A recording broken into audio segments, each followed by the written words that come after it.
Olivia Munn is the Henry Cavill of actresses. I don't understand why people like her. She's really, really bad.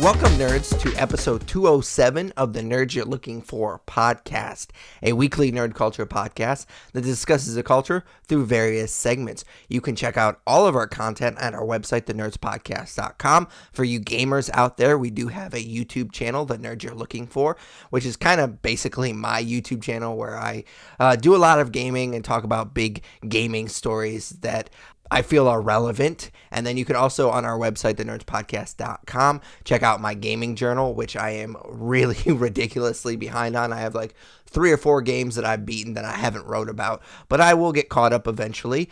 For you movie buffs out there, we have our Letterboxd feeds on our website as well. You can follow me on Letterboxd at The Nerds Podcast, my co-host at That Tyler Hunt. And of course, I am joined by my aforementioned co-host, That Tyler Hunt. How's it going, man?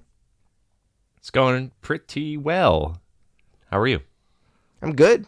It's been kind of a weird week. I had a hard time seeing the movie that we are going to be reviewing. I talked a lot about A-List recently and how much I loved it, and I have a story. I'll try to make it quick because I don't know how interesting it is, but I thought it was pretty interesting. So this is the first time that I actually had trouble with A-List. Like I've kind of been pimping it pretty hard recently, and this is the first thing that I noticed that I didn't like. So I was gonna go see it Thursday night, and then I decided, since I have like 4 fantasy teams and there was a couple of players playing on Thursday night, I was like, I'll stay home and watch the football game. I was like, I'll just see it after I go to work on Friday, and I had to stay over Friday, so I didn't get off until like 7 o'clock. So I was like, okay, well, I'll sign up for the 7:30 one. So I signed up for it, but work was super, super dead. So I asked my boss, I was like, can I just like leave at 6:30? Because there's a 6:45 one, and I can make it there in time. And he's like, sure, yeah, there's nothing going on, so go for it. So I canceled my 7:30 and signed up for the 6:45. And as Tyler knows, because he used to live in Evansville, there are a lot of railroad tracks for some reason. And yeah, so I was going to AMC, and I got stuck behind a train. And not only did I get stuck behind a train, but it like stopped, like just on the tracks. Just, I don't know what happened. Like there can't be that much traffic. It's a fucking train. So I don't know what happened, but it just stopped, and I'm just sitting there for like 20 minutes, and the movie has already started at this point. And so I try to go into AMC. It doesn't let you refund your ticket once the movie has started, so it thinks I'm actually in the movie right now. And so I went to sign back up for the 7:30 one, and it didn't let me. Like it was going to make me pay for it, because it's like, why would you want to sign up for another movie when you're already in the same movie?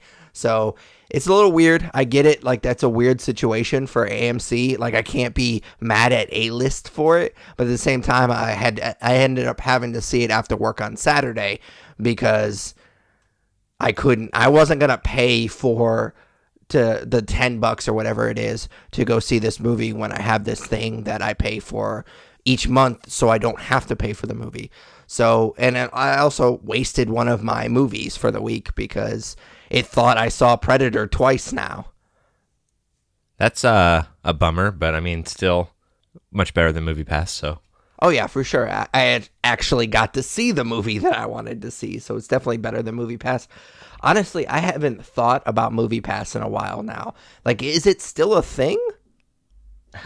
Yeah, I saw 2 movies this weekend, and I got to use MoviePass for both of them, so I consider that a win. So as soon as it's not financially relevant for me, then I'm going to continue to use it, because I think we've had this conversation on the podcast before. I just don't have an AMC near enough to me to justify getting that program. So they actually let you see big movies now? Because I thought that was the thing. Like they were only going to let you see indie movies. Again, it's been a while since I've even thought about Movie Pass. No, so they let you. There's certain movies on certain days you can see. So luckily for me, you were able to see Predator on Friday, but you couldn't see it Saturday. And I ended up seeing Predator Friday anyway, so I got to use it. And then, spoiler alert for what I'm into, my wife and I saw Operation Finale, and luckily that was available to be seen with Movie Pass on Saturday when we went and saw it. So and they have that up on their website, so I mean you can kind of schedule out the movies you're going to see on what days. But I mean, for me, as long as typically if I see one evening movie, it's $11, and that's already more than the $9.99 subscription to Movie Pass, so it typically works out. Yeah, for sure. And I'm surprised / happy that they post that on their website. Like that doesn't seem like something that they would or could do, because they seem to like they've shit the bed on pretty much everything. But as long as you can kind of plan it out, it still seems shitty to me that you have to, I have to go see this on Friday if I want to use Movie Pass because I can't see it on Saturday. Like that's really shitty, but at least it's better than it was. Oh, for sure, man. Like, don't get me wrong, it's still a piece of shit company, but right now it's still lucrative enough for me to keep it. Not that I want to support them, but I mean, it is what it is. For sure. So you mentioned Operation Finale. That's what you're going to be into? Because that's a movie that I was very interested in, and I just never got around it. Yeah. I mean, you want to jump into what we're into? Yeah, for sure. Cool. So, yeah, Operation Finale. I'm surprised that you haven't seen this because I know what a history buff you are, and that's part of the reason I went to see this. So, in case you don't know, because I'm a history buff? Yeah. No. You went and saw this because I'm a history buff? Yeah, I guess I should. I was going to explain that in a second, but basically my wife is also a history buff. So this movie, I didn't really know anything about it. I never saw a trailer for it, but it stars Oscar Isaac and Ben Kingsley, and it's about a team of secret Israeli agents that set out to track down a Nazi officer that pretty much masterminded the Holocaust so that they can bring him back to Israel to stand trial. It takes place in... oh man, I can't remember. I think 1960, if I'm not mistaken. In the movie, Oscar Isaac plays Peter Malkin. He's one of the agents that plays an instrumental part in the mission. And then Ben Kingsley plays Adolf Eichmann, which is the Nazi officer that's in question here. So, like I kind of alluded to, I mean, I was not really that excited to see this movie. I honestly had not seen a trailer for it. I'd only seen the poster. I barely knew who was in it, but like I just mentioned, my wife's a huge history buff, and especially when it comes to World War II for whatever reason, because she just likes depressing shit. But she had wanted to see it for a while now, and personally, I would have rather seen A Simple Favor because that's doing really great on Rotten Tomatoes, but I'm pretty much the model husband, and here we are today talking about Operation Finale. So this movie is pretty much the definition of average. Everything about it is so incredibly bland that it just drags on forever and doesn't do much to add to the filmography of movies based on the events of World War II. I mean, it's based on a true story, of course, and the actual story is pretty interesting. I was kind of researching it after I got out of the movie, which is why it ended up being so surprising to me that this film that they created lacks any of the intrigue or suspense of what actually happened. The movie reminds me, it's like a mix of Argo and Silence of the Lambs set in 1960 with Nazis, except missing from what those movies had is like all of the things that made them thrilling. So, you strip away all of the suspense and you get this movie. So, I mean, don't get me wrong, it's not poorly made necessarily. It's just really surprised me how boring it was and how bad it drags. The performances were okay. I was honestly expecting a little bit more.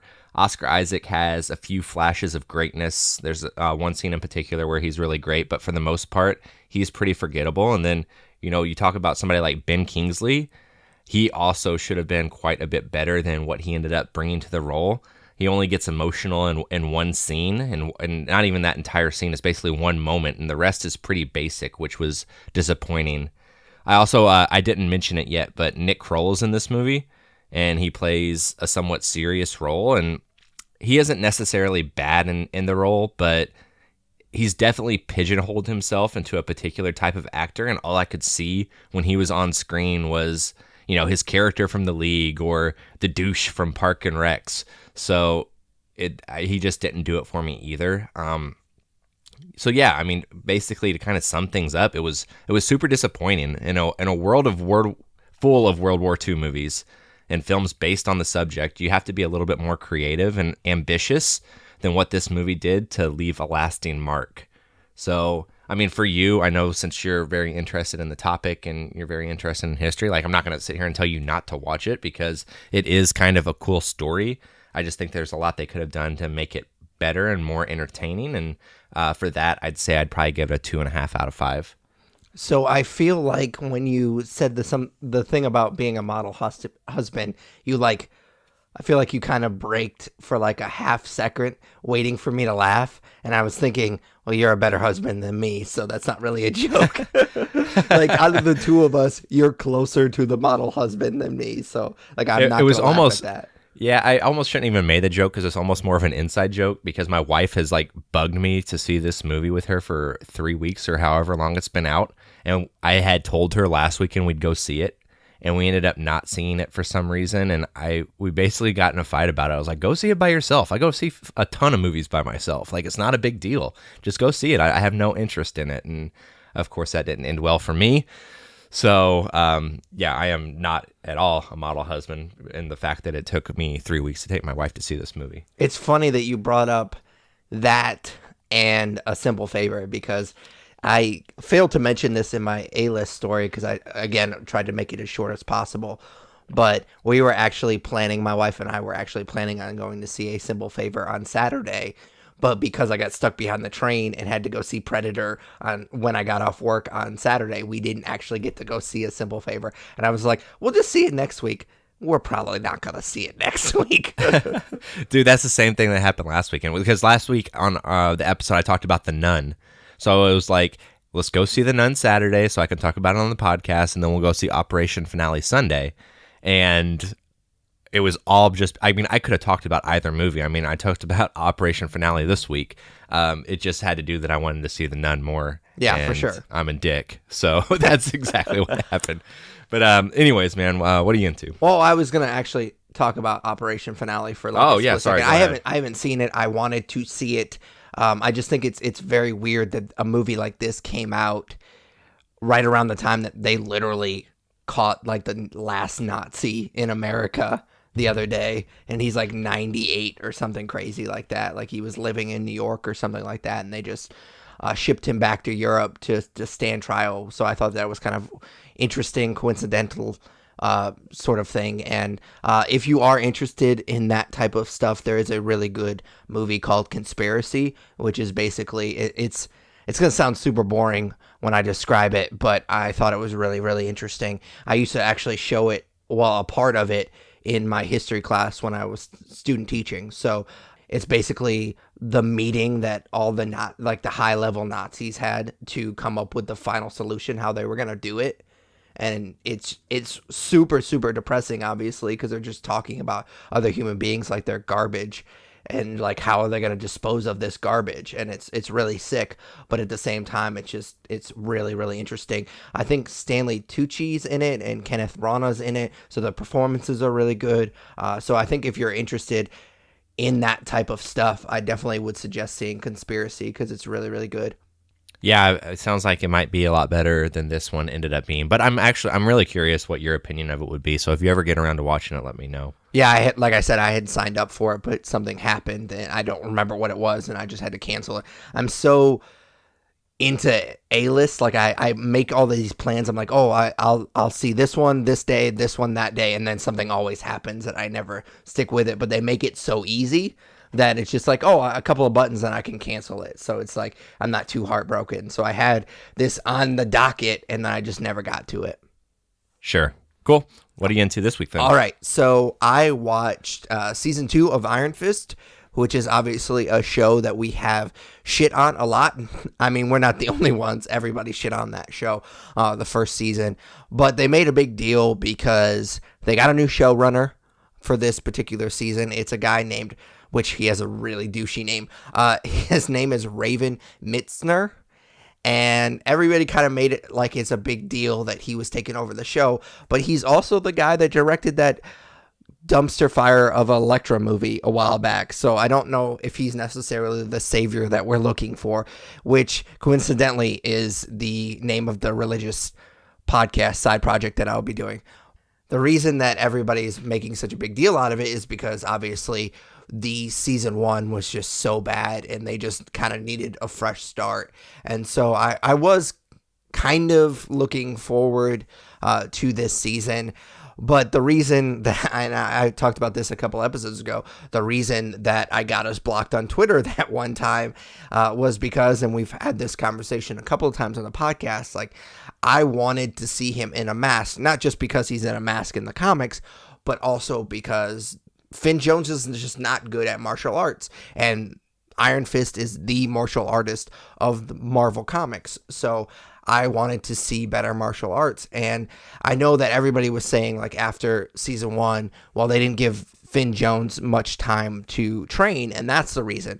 I don't feel like that's a good excuse. Like, everybody was making that excuse, and I was just like, well, that's not really an excuse. Like, oh, I didn't do my job right, so the final product is garbage. Well, I mean, that's not really an excuse for me. So I will say that after seeing season 2, whatever they did, it worked. It's definitely a step in the right direction. But that being said, like, just watching the recap of season 1 at the beginning of the first episode of season 2 bored the fuck out of me. So it's not like I was judging on like this huge curve or anything like this. Like, the bar wasn't set very high. I will say that Colleen was the best part of season 1, and she is the best part of season 2 as well. I don't know what her background is, the particular actress. I looked it up, but I couldn't see anything. Like, maybe she has a martial arts background or something, or maybe she has a dancing background or something, because a lot of the scenes in season 1 and in Luke Cage season 2 that she's in is really, really fantastic. Like, that's some of the few martial arts in season 1 that's actually really good. And there was a scene in season 2, and I want to chalk it up to the people that she was fighting, because she actually fights the Crane sisters, which is kind of a deep dig in the Marvel Comics, but they are characters in the Marvel Comics. And I was just like, is this Finn Jones fighting the Crane sisters? Because it was so slow. And I was like, it has to be the people that she's fighting against. Because this is the first time that I've seen Colleen do, like, piss poor martial arts. Like, it was just, like, I was watching it in slow motion. And so that kind of rubbed me the wrong way. But for the most part, the martial arts is so much better in this season than it was in the second season. Even despite the fact that he actually isn't in a mask much of this season. Like, I saw some screenshots of him in a mask, and really it was just like one scene, and that was it. Like, there was one fight scene where he's in a mask, and I guess the very beginning he has like a bandana over the lower part of his face, so I guess kind of he was doing the Daredevil thing where he's kind of in the mask but not really, and the bandana is yellow, so it's kind of like, I think that's what they were kind of going for. But so I guess 2 scenes he's in somewhat of a mask. But for the most part, it just looks a lot better. So whatever they did, it's definitely a step in the right direction. I also thought that the villain was a lot better. It felt more personal to Danny, so I felt more connected to the story in that way. Like, in the first season, they're fighting the Hand, which you see in Daredevil, so I get that. But it didn't feel like it was really that important. It was just, oh, we're going to fight the Hand because that's what Iron Fist does. And in this season, the villain is much more personal. Like, they have some things from Danny's past that come back to haunt him. And I think that that's the way to go with any show, is just make it more personal. And then I feel more invested in the story. I will say that I think that the Marvel Netflix TV series have kind of an identity crisis, because this villain is very similar to the Punisher, and the Punisher obviously is made out to be very somewhat sympathetic character, and this character is like, oh, he's just bad. Like he's just a bad person. And I'm just like, well, he's pretty close to what the Punisher. Like I feel like they would be BFFs. Like they would get the bracelets and everything. Like it was basically the Punisher. And I was like, oh, you're kind of walking on thin ice with that, because he has a very similar mindset to the Punisher. So I will say that, but overall, this is so much better than the season 1. That being said, season 1 is basically unwatchable. How is Alice Eve as Typhoid Mary? I mean, she's good. They let her go full crazy sometimes, and she's a little over the top for me. I'm not super familiar with that character, so that's why it didn't really, I don't want to say it didn't matter to me, because I thought it was a cool touch that they brought to the season, but it wasn't the biggest part of the show for me, so I just forgot to bring it up. Okay, whenever you said the villain, for whatever reason, I thought that was her. I mean, she is part of that. Like, she does play a big part in that. But honestly, her character feels more like a plot device to get things moving at times. Like, she has to, she's chasing somebody down, or she's doing this or that. And she's more of a plot device to bring people together or make a character do something. So I don't feel like she's necessarily used as well as she probably could have been. Okay. And then, obviously, I haven't watched it yet, and I don't know when I'll get around to watching it, since I don't need to for the podcast, since we're not reviewing it. But like, I don't care for you to spoil it for me. Like, does he or does he not get the fucking costume? No, he does not get the costume. Dude, why do they tiptoe around that shit on this Netflix shows? Like, obviously, the cinematic universe has shown that you can go full comic and be okay. Like, why won't they do that with these characters?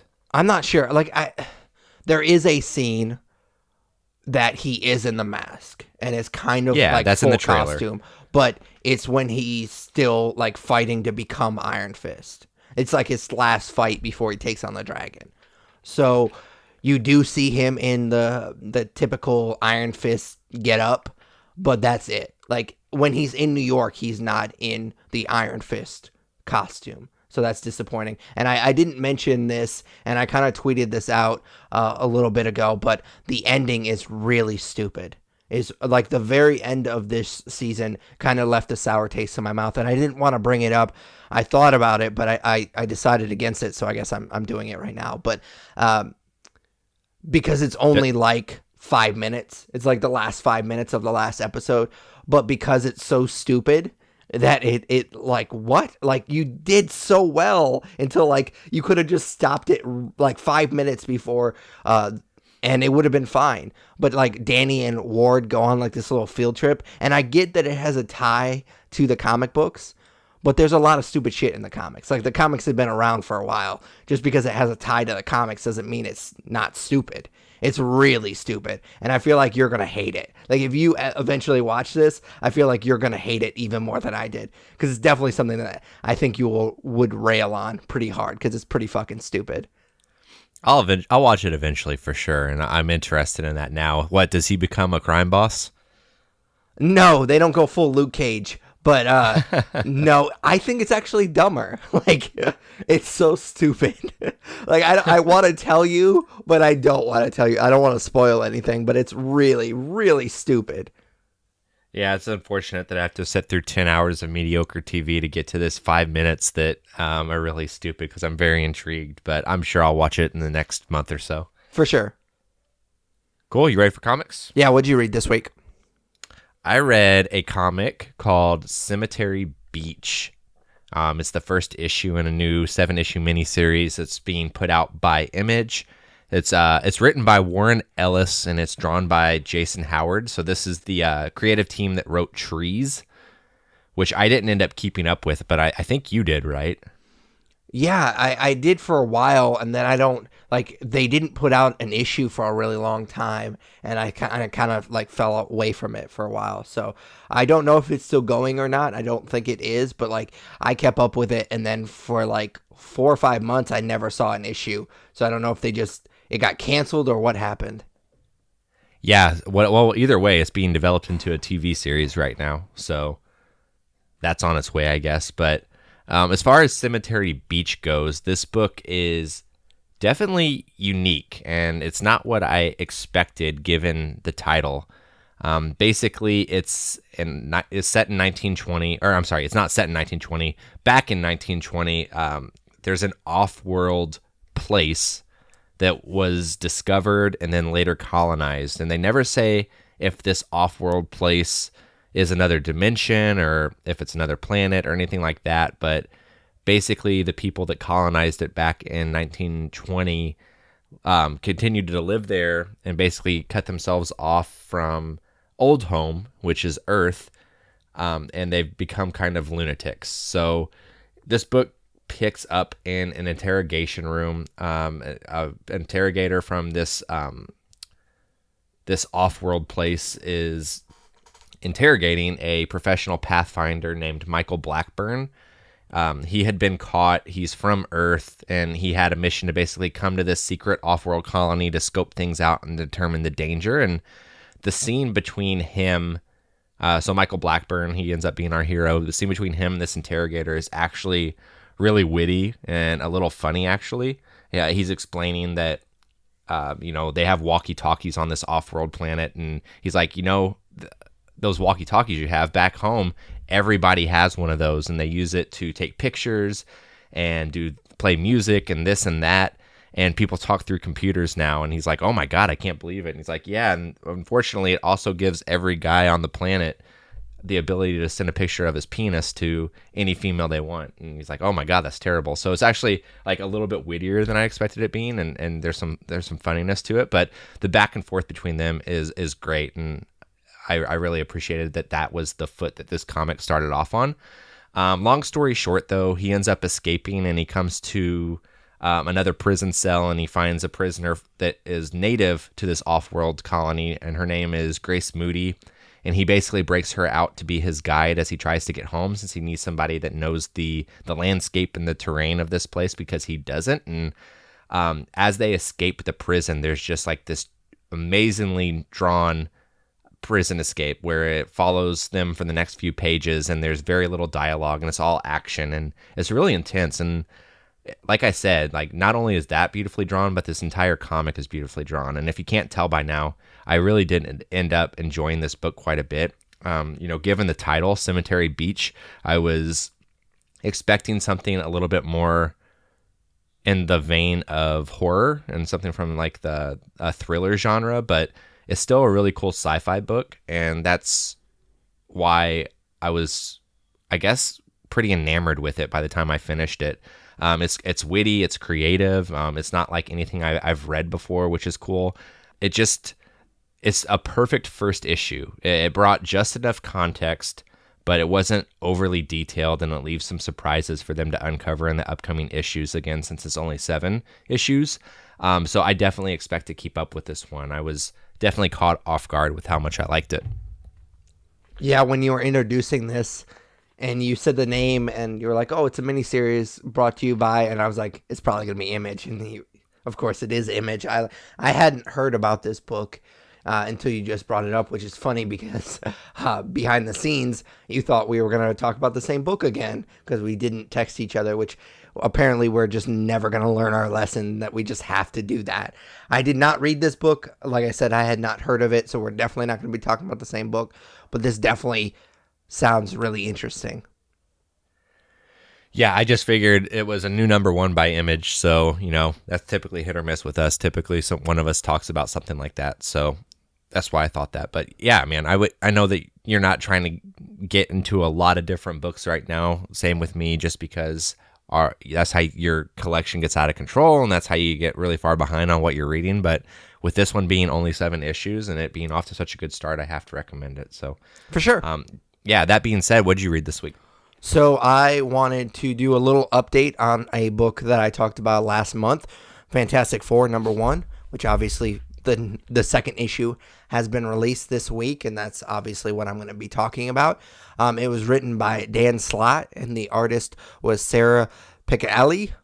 And I have to be upfront. So my problem with this book is more of a problem with Marvel than it really is with the actual issue. So my discussion about Fantastic Four number 2 is more of a discussion about Marvel than it really is about the issue, because I had a hard time focusing on what was actually happening, because the deeper I got into this book, the more frustrated I got with Marvel itself. So we talked a lot about Secret Wars a while back when that happened, and leading up to Secret Wars, Marvel kind of made a big deal about how Secret Wars was supposed to wipe the slate clean with the multiverse. Like, people were getting confused. It was very daunting for somebody to try to get into comics, because there's so many different Spider-Mans and there's so many different of these different characters, Wolverine and certain things. Like, characters were dying and then being brought back in different multiverses and all this other stuff. And so it was very daunting for somebody that never got into comics to try to get into it. So they were going to try to wipe the slate clean with Secret Wars. And the reason the Fantastic Four hasn't been around is because Johnny Storm and the Thing have been on Earth, while Mr. Fantastic and Sue Storm have been out creating more multiverses. Like, literally, they destroyed the multiverse in Secret Wars just to start new multiverses. And in the first issue, they don't really get into it, so I was just kind of blind to that going into the second issue. But most of this issue is following Mr. Fantastic and Sue Storm, and I think it's called the Fantastic Foundation, that little kids that kind of run around. They have like a school, kind of like the Dr. Xavier's School of Gifted. So I think they call it Fantastic Foundation. It doesn't really matter. But basically, they've been going like puddle jumping to all these different multiverses. And that can lead to some interesting moments in this issue. I will give it credit where credit's due. It does lead to some really fun and interesting parts in this issue.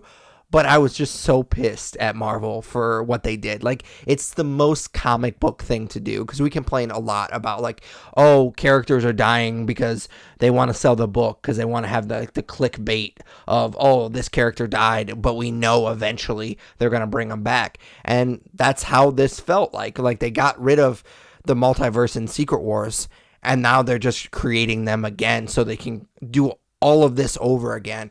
And it was hard for me to objectively look at this issue and read it without getting more and more frustrated. So I will say that the cliffhanger from issue 1 is explained in a cool way, and then they have another really cool cliffhanger at the end of issue 2. But unfortunately, I'm not going to read this book anymore, because I'm protesting. I'm silently protesting against this book because it's fucking bullshit. So thank you for letting me know all that, because I have Fantastic Four number 2 sitting in my Midtown cart right now, and now I can delete that off of there, because that does not sound interesting to me as well. But I will say, man, it's Dan Slott. What did you expect? I mean, he can do some fun stuff. Like, he can, but then he can also put out Superior Spider-Man number 9. Which I talked a little bit in Iron Fist about how the ending was really stupid, but had a tie to comics. But not everything in comics is great. Hence, Superior Spider-Man number 9, which is the dumbest comic book I've ever read. So, yeah, it's not great, but I think he does interesting things with characters. When you let him go full Dan Slott, you get stupid issues like this. Yeah, it sounds dumb, and it's upsetting to me that they're reintroducing the multiverse, because I really dislike that. So, bummer. Yeah, for sure. So what's nerd news this week? All right, so just a few stories here. The first is that there was a very brief teaser trailer released for Daredevil Season 3. So I think that it ties in pretty well to what you were into. But did you watch it by any chance? I saw the little, like, Matt Murdock missing poster, and that was about it. And I know they had like some Bible verse or something that somebody read, but that was pretty much I heard a lot about it, but I didn't actually physically watch it myself. Yeah, not much happens. It's basically him in a confessional, and it is basically telling you this season's going to be super dark, and Daredevil has pretty much let the darkness in, and something that Elektra would have liked quite a bit. So not much there, but also I came across a leaked premiere date for Daredevil Season 3, because it hasn't been announced yet, but basically it's possibly going to release on Friday, October 19th, which is a little sooner than I expected, especially since we just got Iron Fist a couple weeks ago. I thought it would be maybe like November or December. So if it does come out October 19th, that'd be pretty awesome. Yeah, that is surprising. So we could get Luke Cage season 2, Iron Fist season 2, and Daredevil season 3 in the same year. When was Jessica Jones? That might have been this year too. I thought it was December, but maybe it wasn't. Yeah, maybe. You're probably right. Either way, in the span of 12 months to get 4 new seasons in this TV universe, and then I don't know when Punisher comes out, but I'm thinking early 2019 too. So the machine's kind of rolling. Yeah, it's fantastic. I mean, we have our problems with some of these series, but it's awesome that we have this whole separate thing. I will say, and I didn't bring this up in when I talked about Iron Fist season 2, but I saw an article the other day that confirmed that season 2 happens before Infinity War, which makes sense because obviously they don't mention, well, I mean, I guess it's not obvious if you've never seen the season yet, but they make no mention of people just fucking disappearing. So yeah, it obviously happens before Infinity War, and I'm curious to see how that's going to affect the Netflix series, what happens in Infinity War, which I guess technically I just spoiled part of Infinity War. But let's be honest, if you're listening to this podcast, you've fucking seen Infinity War. Yeah, I think at this point they've pretty much differentiated the shows from the rest of the Marvel Cinematic Universe. I would imagine they'll never touch on it. But that's, I mean, they have to. Like half of the world is gone. Like half of the people are gone. Like you can't just gloss over that. I feel like they kind of glossed over the attack on New York in season 1 of Daredevil, but you can't gloss over that. Yeah, you wouldn't think so, but I really feel like those are its own entity now. Like one of the really exciting prospects when they announced the Defenders on Netflix was like bringing them in for cameos in the movies, and obviously that's never happened. I read a rumor that at one point Luke Cage was considered to be a part of the New York fight in Infinity War with like Iron Man and Doctor Strange and Spider-Man. Like he was going to be a part of that, and that would have been really cool, but yeah, obviously they didn't do it, and since they didn't, I can't imagine that they plan to. It allows me to hold out hope eventually they will. If they just, I mean, that movie just came out, and of course it was in production for so long, so maybe that was a very early idea, but the fact they're even considering it kind of allows there to be a little bit of hope eventually they will. But like I said, it happens in the same universe. You can't not approach it. I think that eventually, if they're going to go your route, eventually they're going to have to say something about it. Or they're just going to keep saying, oh, this just happens before Infinity War. Well, no, it can't just all happen before that. Eventually, you're going to have to get to that. Yeah, I mean, I would hope that they don't, like, that they continue to, leave these two entities intertwined, but it just doesn't feel like they are right now. So we'll see. Cool. So I was waiting for the next story. I thought you ran out of momentum, and I was waiting for you to say the next thing. Yeah, I was waiting for you to say, cool, man, like you typically do. Or for sure. Or for sure, yeah. So this next story is it's not really a story, and I brought up something very similar to this one a few weeks ago, but it filed this into the Jason Blum wants to remake a bunch of shit category. But basically, he said that he would love to get the What I Know What You Did Last Summer and Scream franchises under the Blumhouse label, and to reignite those franchises like they're doing with Halloween right now. And I don't know about you, but even though Truth or Dare was a misstep, like I'm pretty enamored with Blumhouse and would trust them with just about anything. With the I Know What You Did Last Summer, like I think that there is potential there to make like a cool slasher movie and reinvent it. But for Scream, I honestly think that they should just leave it alone since Wes Craven passed away. That was kind of his baby. And I actually listened to a podcast a couple days ago. It was Matthew Lillard was on Dax Shepard's Armchair Expert, and they talked a lot about Scream because that was one of Matthew Lillard's first tastes of fame. And it just made me remember how good that fucking movie is and how great and like mind blowing it was when it came out back in the 90s. And I just think at this point you leave it alone. But yeah, I mean, I guess they'll do what they want. Yeah, I don't think that you do anything with Scream. I didn't think of the Wes Craven angle, but that's a good angle. Like, I mean, that's, he's so well known for that movie. You might as well just go ahead and leave it alone now that he's passed. Because, I mean, if you had done this like 5-6 years ago, maybe you could have gotten his blessing and then kind of gone from there. But other than that, like, they're such good movies. Like, well, I mean, Scream 3 is not great, but, I mean, the other ones are really good. And, like, with I Know What You Did Last Summer, like, those movies aren't very good.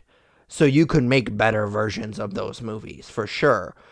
But with Scream, I don't think that you could ever make a better version of that movie. So why even remake it? Like, why even try? You already had the best version of that movie.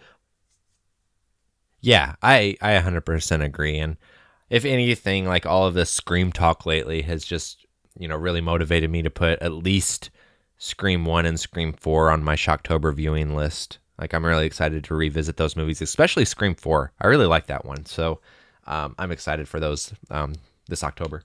Yeah, for sure. Cool, man. All right, that was story. for you. I did both of them for you. Thanks, bro.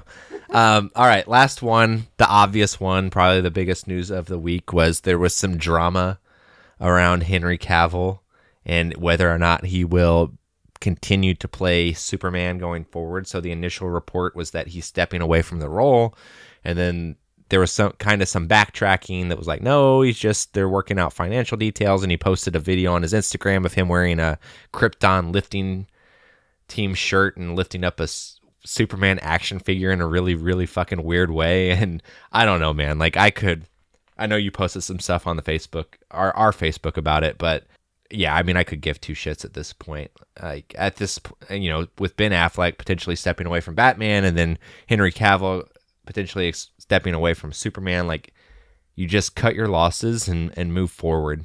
In my mind, like, Matt Reeves's Batman script is done, so I think you just recast and move forward and pretend like those two ass clowns were never part of it. So, my 2 cents. Honestly, like, so we have Aquaman that's about to come out, and then you mention Matt Reeves' Batman. I think you just recast Batman and you just say Aquaman's it. Like, we're done with, I guess Wonder Woman. Like, they've shit the bed so hard on this whole thing that I don't think you can recast Superman. I almost call him Spider-Man. I don't think you can recast Superman and just continue on. Like, I don't think you can do that. They're obviously eventually going to recast Batman. Like, that's for sure. There's no way that all of this is noise. Like, that's not... eventually that's going to happen. So why don't you just start over with Batman? Just say, okay, this is a new Batman. This is a new thing. And just start and do what you should have done at the beginning, which is slowly build this universe instead of just trying to rush it and catch up with Marvel, which is never what they're going to do because DC's, I don't know what the fuck they're doing over there. But, like, I was happy because obviously I'm a big Marvel fan, so I laugh at DC struggling to do things. But also just because I don't like the character of Superman, and I think Henry Cavill is the most overrated actor working today. Like, he's awful. He's really, really bad. Like, that weird fucking Instagram video was the best acting I've seen him do in a long time. Yeah, I think that, obviously the solution is, like you said, with Aquaman, just call it quits after that's out. But the problem is they have Wonder Woman, which was universally well received, and they are already, putting out the sequel to that next year. Obviously, Shazam isn't a huge part of the universe yet or anything. I even forgot about Shazam. Yeah, so, I think at this point you just have to recast. Part of the rumor was that they're just going to put Superman on the back burner for a while and they won't put out a Superman movie for a few years. And the rumor was that they wanted Michael B. Jordan for Superman, which is weird that that's already a rumor the day that it's announced that Henry Cavill is not coming back to the role. So all of it's just really strange, but I think that they've set too much groundwork, at least from the Wonder Woman side of things, because everybody loves that movie and loves Gal Gadot. So who knows? Who knows where it'll go? They can't do anything right. Because if you were going to... if you're going to set Superman aside, wouldn't you do that before Justice League? Like, so he dies in Batman v Superman. Don't bring him back. Like, if that was always the game plan, which, I mean, it doesn't seem like it was, like, don't bring him back in Justice League and make a different movie without him in that. Because then that was the whole thing. Fucking Mustache Gate. That was the whole thing, was they wanted him to have a cameo at the end of Shazam where he's talking to Billy Batson and basically like, hey, we're going to keep an eye on you or some shit like that. And he wouldn't do it for financial reasons. So, I mean, I think this is all part of the contract process, and who knows where to go. But like, I think Shazam looks good. I'm excited for Matt Reeves' Batman. I'm excited for Wonder Woman 2. So hopefully they just really concentrate on telling good stories without needing to tie everything to a bigger universe, and we'll continue to get good movies. For sure. And I'm interested in seeing what Aquaman is. Like, I don't think the promotional material looks that good, but I've heard some decent early reactions, but you can never really tell with those. Like, you have to take that with a huge grain of salt. But I'm interested to see what that movie is. I see that trailer a lot now in theaters, and I think that movie has potential as long as they can make that CGI better in the last few months, because some of that CGI is rough. Yeah, it really is. So, anyways, that is all I have for nerd news. All right, so like we kind of teased it a little bit earlier, we are going to be reviewing The Predator. So we're back to reviewing a film after reviewing Spider-Man, the video game, last week. And this movie was written and directed by Shane Black, who I think is most known for being the creator of the Lethal Weapon franchise. He also wrote and directed Kiss Kiss Bang Bang, and most recently The Nice Guys. He also has a tie to the Predator franchise. He was in the original.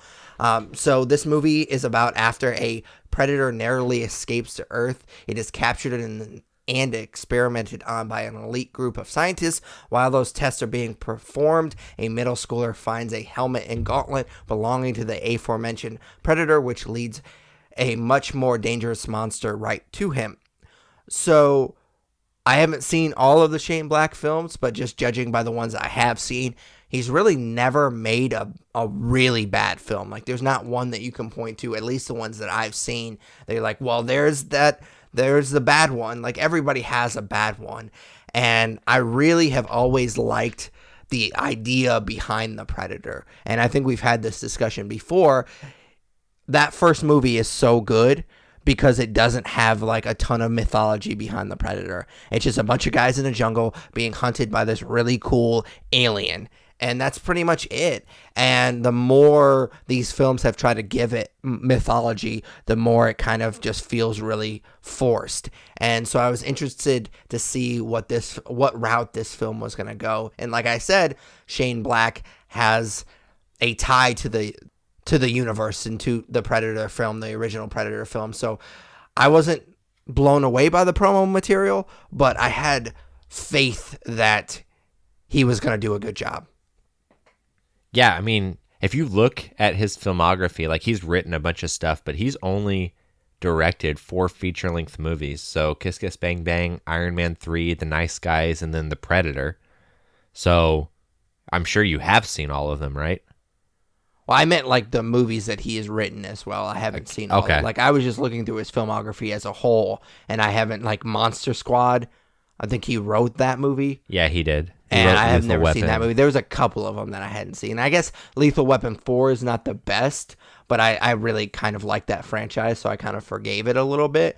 But, I mean, there's really not like just an awful movie that I've seen. No, I mean, he was the only reason I was excited for this movie, right? I liked the Predators movie that came out a couple years ago. Who did Robert Rodriguez direct that, or he produced it? Yeah, right? He produced it. I forget the guy's name that actually directed it, because I actually looked that up after, and I forgot to write it down, but I looked it up after I saw The Predator, because I do really like that movie quite a lot. It's probably my second favorite to the original. So I can't remember his name because he didn't really do anything after that. Like, I looked it up, and he hasn't really done a whole lot since The Predators. Yeah, I mean, I like that one a lot, but overall, I really just don't understand the culture that the first movie created. Like everyone loved that first movie, and it's a good movie, but now the Predator has lived on as like this cultural icon, and obviously it shared the screen with Alien and the Alien versus Predator movies, and to me it has nowhere near the clout that the Xenomorphs have. Like I think that those are a lot more legendary movie creatures than the Predator is, because this franchise is more missed than hit. So all that being said, like I mentioned, I was excited for it because Shane Black to me is a really great filmmaker, and I thought that this had a lot of promise. I know it was part of our Rotten Tomatoes film draft, and this was one of the films I was pretty nervous about that could be a surprise hit for you. And I mean, obviously it's not. It's like in the 30% on Rotten Tomatoes, but I did hold this in a pretty high regard going into it. Yeah, for sure. So I'm very curious because we kind of touched on this a little bit before we started recording. Like, I'm very curious to hear what you thought of this movie because I think we're probably going to disagree a little bit. We'll see. That was your cue to go into broad strokes. Okay, so broad strokes. So this movie, like I was sitting there watching it. It's like what, an hour 45 minutes ish. It started out with some promise. It like the first act of the movie was really a lot of fun and really good, and I thought it was setting up something cool. But it ended up being, by the time the movie was over, a heap of garbage. Is what I'll say. By the time the credits rolled, it was awful. I honestly felt as I watched it, and it just progressively got worse. Not only from a story standpoint, but from the standpoint that it felt like corners were cut to make a release date.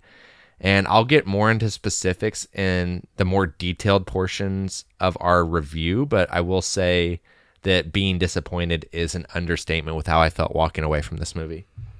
Yeah, so we're going to disagree because I thought this movie was a lot of fun. It's definitely one of those movies where I don't even want to say that you have to shut your brain off because I don't even think that's enough. Like, I feel like you have to almost get like a lobotomy to appreciate this movie because it's really stupid. It's the story. We're gonna have a lot of similar problems with the story. So I will definitely think that we will agree there.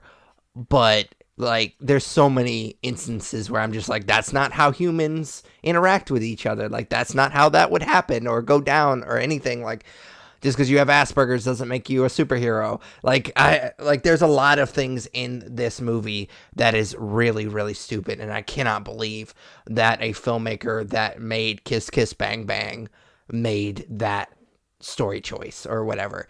But it's really fucking cool. Like, there's some action scenes that are really, really cool.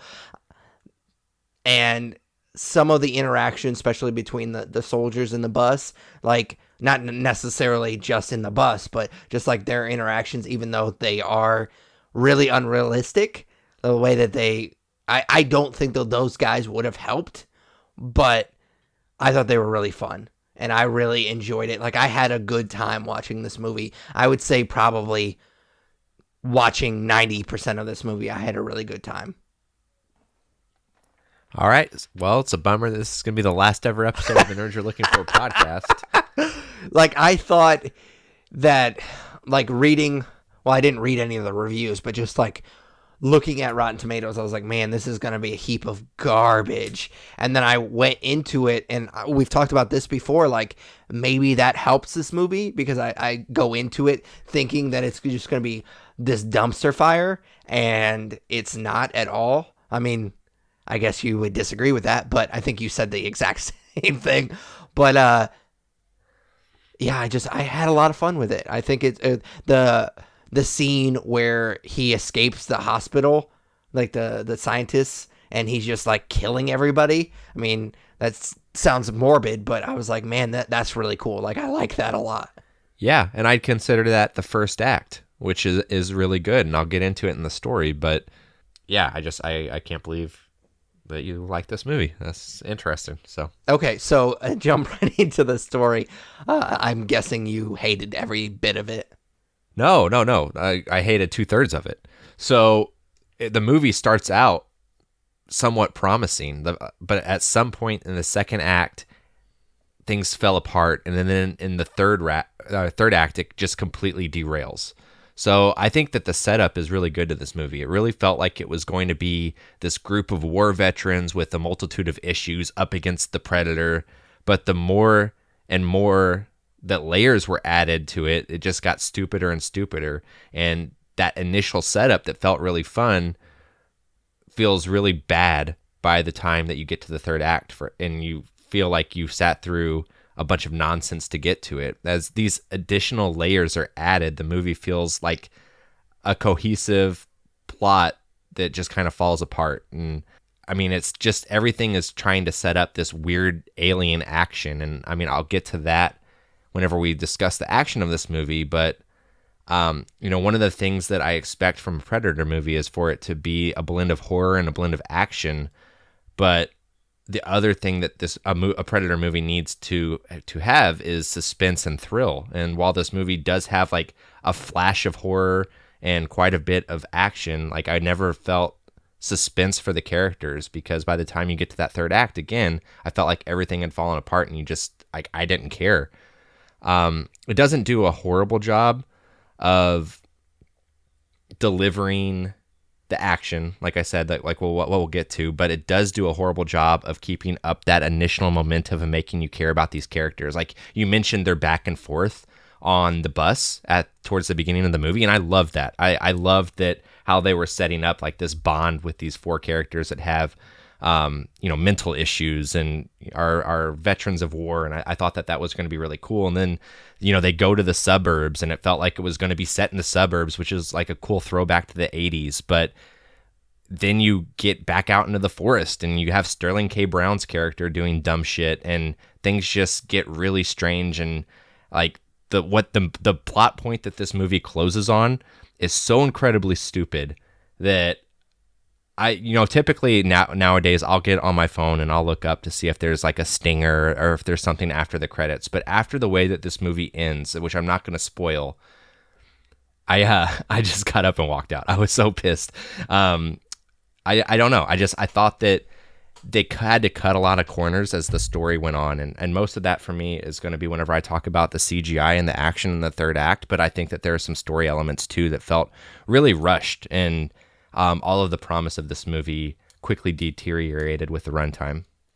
So it's weird because you hated this movie and I kind of liked it, but I can't really disagree with anything that you just said. Like Sterling K. Brown's character, first of all, he's way too good of an actor to be that character. I don't say that. Yes. I'm not going to say that he's too good of an actor to be in this movie, because obviously I enjoyed this movie a lot more than you did, but he's too good of an actor to be that character, because that character was fucking stupid. There's so many things about this movie and the story that just don't make any sense. Like the Predator dogs. Like, why did that dog have to follow them around all the time? Because he got shot in the head, Pat. Well, I know why it follows them around, which again doesn't make any sense. But why they needed it to follow them around? It does nothing. It literally does nothing to the story. I guess at one point he gives them a gun or a grenade or something like that, and that's it. So we had like 20 minutes of watching this dog follow them around. They even have a particular scene where they're in a helicopter and they cut to the dog like running on the ground, like following the helicopter. So we had to have that scene to let the audience know that the stupid fucking Predator dog is still following them for no reason. We have no reason why he would do that other than he got shot in the head. And so he's stupid, apparently. There's no reason for the dogs to even be in there except for that one cool scene. So if you kill that dog, then that scene's over, and which is fine. Like, that scene was cool. I enjoyed it. The CGI on the dog's not great, but I thought it was kind of a cool scene. If the real dog died in that scene, I was going to walk out of this fucking movie. But that's beside the point. I get very angry when filmmakers kill dogs in movies. But there were so many things about this movie that I'm just like, that doesn't need to be in there, or that's not how people react to things. Like, there's no way that this bus full of veterans would help him. There's absolutely no way. There's not a world that we live in that those guys would have escaped and been like, yeah, let's fight this fucking alien. Like, there's no way that would never ever happen. But Correct. that's why I kind of say that you not only have to shut your brain off, you have to get a lobotomy, because there's just so many things about this movie that are just like, I can't sit here and try to rationally explain some of this stuff in this movie, because there is no explanation to it. It's just stupid. It's just a stupid, oh, well, they want to take over our planet because global warming. Like, it's so stupid. It's just dumb. It's like they had a bunch of like little ideas and then they just kind of like glued them together to make like this really just mess of a movie. But it was a lot of fun at the end. I mean, well, the end was so stupid. So stupid. Like, I know we're not going to spoil anything, but they tease something throughout the movie and they have to pay it off at the end. They have to. Like, why he came to Earth. Like, there's this payoff that we have to get to. And it was just the dumbest fucking thing. Like I didn't care about a stinger because I was just like, that was so bad that I just don't even care about it right now. Like, I don't want to reward you by staying in my seat for like a little bit longer, because it was that ending, that payoff was so bad. I hated it so much. Like, they could have done anything else. They could have been like, oh, he found a cure for global warming. And that would have been a better idea than what we got. It was so stupid. It sounds like we're on the same page. Yeah, here, so I'm not was sure just how. thinking, as I was talking about, I was like, and I'm the one that liked this movie. Yeah, I'm curious whenever we get to the rating portion, but obviously we still have a couple more sections to go here. So I what will about say, like, just to performances? be a little bit more positive, like, the interactions, like you mentioned, in the bus are really fun. Like, I found myself smiling and laughing a lot in this movie. Like, there is a surprising amount of comedy. There are some really cool action scenes that we'll get to here in a little bit. But, like, I found myself really enjoying a good portion of this movie once I realized, oh, okay, the story's awful, so just don't pay attention to those things, and just, like I said, shut your brain off, and you can enjoy some of the comedy and the action. Yeah, so on that note, you want to talk about performances? Yeah, what'd you feel about some of these performances? I laugh because most of them were garbage. Yeah, so I'll start out on a positive note, though. So you talked about the comedy and the timing and things like that, and I was also surprised by the comedy in this movie, and some of the jokes really did land, and I'm going to attribute that to Keegan-Michael Key. Absolutely. So he was great, as he always typically is. I mean, don't get me wrong, he's kind of one note sometimes, but I thought that he brought some humor to this movie that, you know, kind of elevated it a little bit more than it would have been, so I appreciated that.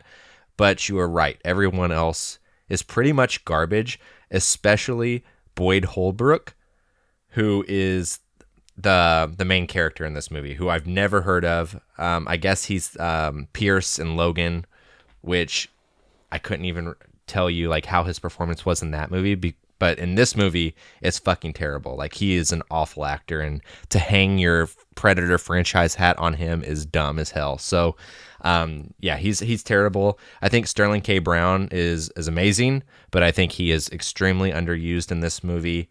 I typically like Thomas Jane. He's not great. Alfie Allen's not great. And then poor Jacob Tremblay. Like, yes. He was off to such a promising start with Room, and now his career's over at the young age of like 10 or 11 or however old he is. So, yeah, he was garbage in this movie playing the kid with Asperger's. He was not great. So, yeah, I mean, I guess the last person I haven't called out yet is Olivia Munn.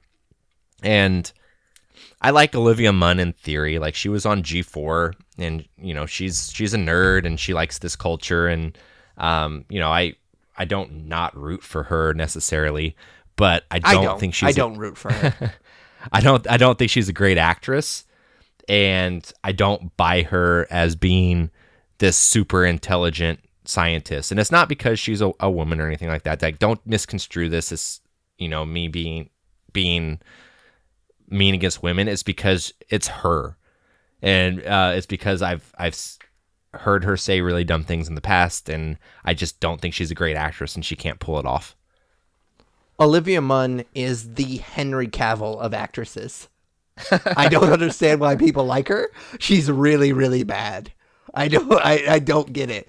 Like there's some scenes in this movie, like especially when they're like in the hotel room, that I'm like, man, I actually thought this as I was watching it. I was like, man, that joke would have really landed if it was anybody else doing it. Like she has some really cool jokes in this movie, and she's so bad that she just can't pull it off. I honestly think they should have traded her part with Yvonne Strahovski from Chuck, and she was also on Dexter at one point, because I think she could have played the part of the brilliant scientist a lot better than Olivia Munn could have, because she's a much better actress. Oh yeah, for sure. I mean, bringing up Dexter doesn't really help your case in that in that example, but yeah, I thought she was all right. I mean, she's just not in this movie very often. I actually had forgotten that she was even in it until you brought her up. But I wish Thomas Jane had a better role, because I had forgotten he was in this movie, and then you get to the bus scene and you see him, and I'm like, man, Thomas Jane's okay. I mean, because I was really into the movie by the time you get to the bus scene, and I was like, all right, here we go, Thomas Jane. I love Thomas Jane. But yeah, he wasn't great in this movie.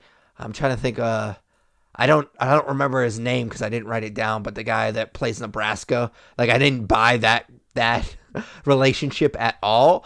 And that has a lot to do with the main guy, which I also don't even remember his name, the guy from Logan. So Boyd Holbrook. I didn't care to write down any names because most of their performances were really bad. Like I said, Sterling K. Brown shouldn't even be in this movie, just because his character doesn't matter at all in this movie. And I just kind of wish that they had given him a better role. Maybe given him the main guy. He would have been pretty cool as that. Like I would have, would have enjoyed that. I kind of get the guy that was in the main guy in this movie. I get him and Jake Raynar confused because they're both garbage and they kind of look similar. So like they could have easily been swapped out like halfway through this movie, and I would have even been able to tell. But yeah, the performance is really bad. Yeah, I agreed, man. All right, so action. What'd you feel about The Predator? So this really goes back to my theory of the movie progressively getting worse. I thought the action at the beginning of the movie was great. So you mentioned when the Predator is like breaking out of the science facility. I thought that scene was really cool, and I felt like they were using some practical effects that were really awesome. But as time went on, everything seemed to be replaced by this terrible CGI. One of the worst culprits that kind of shows that is that the blood splatter was digitally added, and it looked terrible. Later in the movie, people start losing limbs and flying off spaceships and stuff like that, and it was so incredibly fake, and it looked so much like a B movie that I lost interest. It was not a B movie in a funny or ironic way. It looked like they ran out of money and that they had to use CGI from 10 years ago or 15 years ago. Don't get me wrong, there were a couple great kills here or there, but I can't honestly sit here and tell you anything from an action standpoint that stuck with me outside of that science facility scene. Yeah, that was really cool. I thought that I was a little bit disappointed with the school stuff. Like I thought that they could have done a really cool, like almost like the first movie where they're kind of like stuck in the jungle trying to get away from it. Like they could have done that except for in a school. And I thought that was pretty cool. Would have been pretty cool, except for that scene didn't last very long. There was a scene when they're in the woods where I think it was Sterling K. Brown's character like falls on the ground. And he's like looking up, and then you see the big predator like hanging off this tree, and then like it does its predator, like it opens up its jaws and like screeches, I guess. And it looked so bad. I was like, oh my, like you stayed on that shot for so long, and somebody had to have known that looked bad. Like the Predator dogs don't look very good, but at least it's like dark out. Like at least you can barely kind of see them because it's dark out, but you like have his flashlight like right on the Predator. So it's like they wanted to show this thing off in the movie, and it just looks so bad. And then again at the end where you have the payoff, that looked really cheesy and stupid. Like the plot point is really stupid, but the actual like CGI that they use to make the thing that I'm not going to spoil, it just looks really stupid. And then the line afterwards made me cringe. But anyways, I thought the science facility action was really cool. If you forgive some of the CGI stuff, you have to forgive a lot in this movie. I feel like I'm saying that a lot, but I think some of the action is really cool. So I enjoyed some of the suburban jungle type of stuff like that. That action was pretty cool. But yeah, the CGI wasn't great. It was definitely low budget, and you wouldn't think that this movie would be low budget. Correct. All right, so I guess that's it, right? Let's go ahead and give it star rating. I feel like I've shit on this movie for the entire review, and I'm going to give it a good star rating. I feel the same way. So I'm giving it a 2 out of 5. I am going to give it a very soft 3. I will own this movie on Blu-ray. I think you're still in denial, man. I think you're still in denial. No, I'm gonna own this movie on Blu-ray. I'll probably get the Steelbook as well. I think this movie is a lot of fun, even though I just shit on it for like 30 minutes. Alrighty then. So what's nerd favorite? All right, so I do want to give a shout out to one of my good friends. He was the best man in my wedding, Jeff. He does listen to the podcast, and every once in a while, he does like shoot out ideas like, hey, here's a good nerd favorite if you guys want to use it. And I feel bad because I never use them. I've never once used them because a lot of times it's just coincidence. Like it'll be Tyler's week, and he'll give me a good idea, and then I just forget about it, and I just never use it. And so he actually sent me one earlier this week, and I was like, oh, well, it's my week. I'm definitely going to use this one. And I thought it was a kind of a cool question. So nerd favorite idea from one of our listeners, Jeff, favorite old game to revisit. And so I gave this a lot of thought. I actually posted something that I didn't really briefly talk about this game, but National Video Game Day happened the other day, and IGN posted like this little picture, and it just in the picture it said, what is your top 5 video games of all time? And I just kind of made my list really quickly, and one of the games that I mentioned was Donkey Kong Country. And the reason, other than the fact that that game is really amazing platformer, and it was built and it has a lot of secrets and just kind of like everything that I want from a platformer, but also with a lot of games, like nostalgia plays such a big role. And I remember going up to my sister's room when we were growing up and putting on the original, I think, Tenacious D album, and just like spending all day playing this and just having that album on repeat. Like I don't think about playing this game without thinking about Tenacious D, and vice versa. Like anytime I hear one of their songs, I'm like, man, I should play Donkey Kong Country. So that game is a lot of fun, and it's definitely a game that I would love to revisit. I did at one point try to play it. Like I had an emulator on my computer at one point. It's actually the only way that I played Zelda the Minish Cap was on an emulator. But I tried to play it on my computer, and the controls just didn't work very well on it. So I was just like, after a little bit, I beat the first couple of levels, and I was just like, I'm done with this. Like, it's too much of a struggle to play it. But I'd love to revisit that game because it was a lot of fun. I would have to break out my old Tenacious D album, though, because I can't play that game without listening to that. But yeah, it was a lot of fun. It was one of my fondest memories growing up. It was playing Donkey Kong Country. It's funny, that was one of the games that came to mind when you just posed that question, was Donkey Kong Country for me too. So, I mean, who doesn't love that game? I mean, it's one of the greatest of all times. And if we were to ever to do a top 10 video games of all time list on the podcast, which in my mind is actually not a bad idea. I actually thought about that because we did that with TV shows, and we did it with movies, and we kind of did it like at an end of year where we split it up. And that was kind of my next idea, was maybe we did a couple episodes like we did with those with video games. And then just last year we had a lot of stuff towards the end of the year that we wanted to do, so we never got a chance to do it. Yeah. So anyways, like I think Donkey Kong Country would definitely be on mine. So with that being said, we always try to keep a good conversation going so we don't pick the same stuff. So there's a couple other games that came to mind as well. I would typically say Resident Evil 4, just because I've gone on record a million times about how much I love that game, and it was my favorite game of all time for a very long time.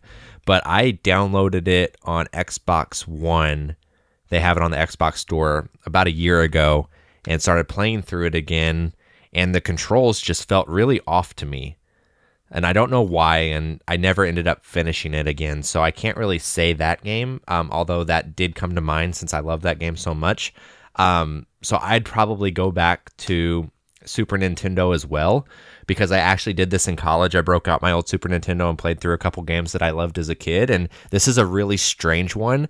And it's not a game that would like end up on my top 10, but it was a lot of fun to go back through and replay it. And that was the Super Nintendo version of Return of the Jedi. That's a good one. Yeah, so that's a lot of fun. If you're not familiar with the game, like you play each level, you get like 3 characters to play from, or if it's a Luke level, you only get to play as Luke, but sometimes you can choose between like Han, Chewie, or Leia, and it's a lot of fun. It's a side scroller, but there's a lot of details to it, and you upgrade your weapons as you go in this weird Super Nintendo way. And it's a lot of fun. It's a pretty tough game, like by the time you get to Darth Vader and by the time you get to the Emperor. But I always loved that game. And it always added like context to the movie as well, because you were going through like, this is the journey from where they landed the Millennium Falcon to Jabba's palace. And you're going through all this crazy shit. And I always appreciated that. Yeah, for sure. I remember playing. I don't think I ever beat it, but I do remember playing that game, and it was a lot of fun. So it just occurred to me that thank you, Jeff, for sending that suggestion, because I thought that was a good conversation. But also, we constantly struggle at coming up with these concepts. Like, it's definitely one of those things that, like, when we first started the podcast, like, nerd favorite, like, it'll be fun to do this or that. And then as we've gone on, we never really thought this through, that we were going to have 200 plus episodes. So sometimes it's hard to come up with topics. So if you want to tweet at us some topics that you want us to talk about, definitely do that at the Nerds Podcast. I think that would be a lot of fun if you guys started to participate in the episodes a little bit more with that kind of stuff. So definitely do that. That would be a lot of fun from now on if you guys want to start sending us suggestions at the Nerds Podcast. And as always, we'd hope that you enjoyed this episode. If you did, just take a little bit of time and subscribe and rate and review us on iTunes, Stitcher Radio, basically any podcatcher you use, we're on it. That really helps us, especially with the rating and the review, because that kind of separates us from all the other TV and video game and movie podcasts and nerd culture podcasts. Of course, our website, again, is thenerdspodcast.com. You can find all of our content, including our YouTube channel, which I appreciate if you would comment and subscribe to, The Nerds You're Looking For on YouTube. Follow us on Twitter. Again, that's at The Nerds Podcast. Our Instagram is also at The Nerds Podcast. Like us on Facebook. Follow us on Google+. Email us at the only thing that's not The Nerds Podcast, The Nerds You're Looking For at gmail.com. And finally, vote for us, if it's still a thing, for Podcast of the Month at podcastland.com. For Patrick Kuhn, Tyler Hunt, we are The Nerds You're Looking For. Take it easy, nerds. Later, guys.